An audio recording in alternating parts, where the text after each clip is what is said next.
A laundromat looks ordinary.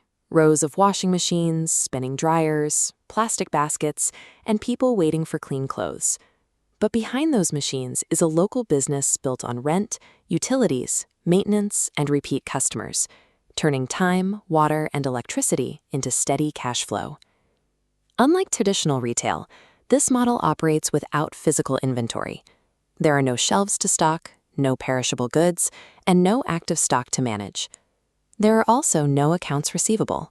Every patron pays up front, converting coins or card swipes into immediate revenue before a single drop of water is even used. This reliable cash flow requires remarkably little human intervention. An owner can manage the entire facility with just 1 or 2 hours of administrative work a day. The system achieves this by outsourcing the physical labor directly to the paying customer. The patron sorts, loads, and unloads the heavy textiles themselves. The actual workforce consists of commercial hardware.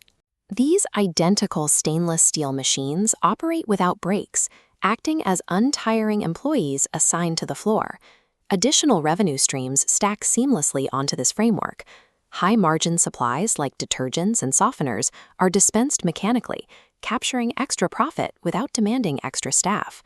Because the physical floor runs largely on autopilot, the primary driver of value isn't the labor, it's the surrounding geography. To understand how these machines generate profit, we have to look outside the store.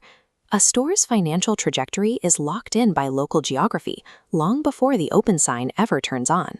This map outlines a 1-mile radius, the exact geographic catchment area required to capture heavy, recurring foot traffic. To thrive, this tight circle must encompass a highly concentrated population, requiring anywhere from 10,000 to over 35,000 residents. That population must also meet a strict housing profile. To guarantee a steady customer base, without in-unit appliances, operators look for areas where at least 50% of the residents are renters. Older, densely packed blue-collar neighborhoods often provide this exact intersection of high population density and renter concentration. Precise spatial geometry and strict local demographics turn raw city blocks into a captive audience. The math dictates the foot traffic. Moving inside the facility, those customers interact with equipment that functions under specific unit economics. Each machine carries its own distinct monthly revenue target. This chart displays the earning power of a single commercial washer. Because washing is mandatory for every patron, a front-loading machine generates between $1,000 and $2,000 a month. Dryers yield notably less, bringing in $600 to $1,200. Some patrons opt to take their damp clothes home, introducing friction and dropping usage rates. Keeping these machines spinning introduces the model's primary operational risk.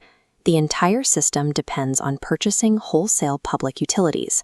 Hundreds of gallons of water and heavy loads of natural gas must be pumped through an unseen, industrial-grade network of pipes and valves. This profit and loss chart illustrates the golden rule of laundromat economics. To maintain a healthy business, total utility costs must remain under 25% of gross income. If older, inefficient equipment wastes water or wholesale natural gas prices spike, that overhead can easily swell to 32%. That utility expansion creates compounding damage. A baseline 22% net profit margin collapses to 15%, stripping capital directly from the bottom line.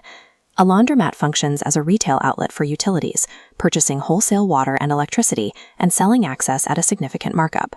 When demographics align perfectly with efficient utility management, this low-labor system yields a net profit margin of 20 to 35%. Those margins hold their ground during economic downturns. While traditional retail storefronts and restaurants face bankruptcy during a recession, the demand for commercial laundry remains steady. No matter the state of the broader economy, working individuals require clean clothes to navigate their daily lives. The service is a strict necessity. The modern laundromat functions as a pure insulated arbitrage. It leverages a customer's time, basic public utilities, and localized commercial real estate into a repeating transaction. It lacks the loud, high-risk hype of tech-driven startups or venture capital. There is no software to disrupt and no sudden algorithm change to destroy the customer base. The power of this system lies in its quiet repetition. It turns time, water, and electricity into a localized, highly predictable financial engine. Some of the most sophisticated money machines are hiding in plain sight. sitting quietly in neighborhood strip malls. Once you see the mechanics, you will never look at a laundromat the same way again.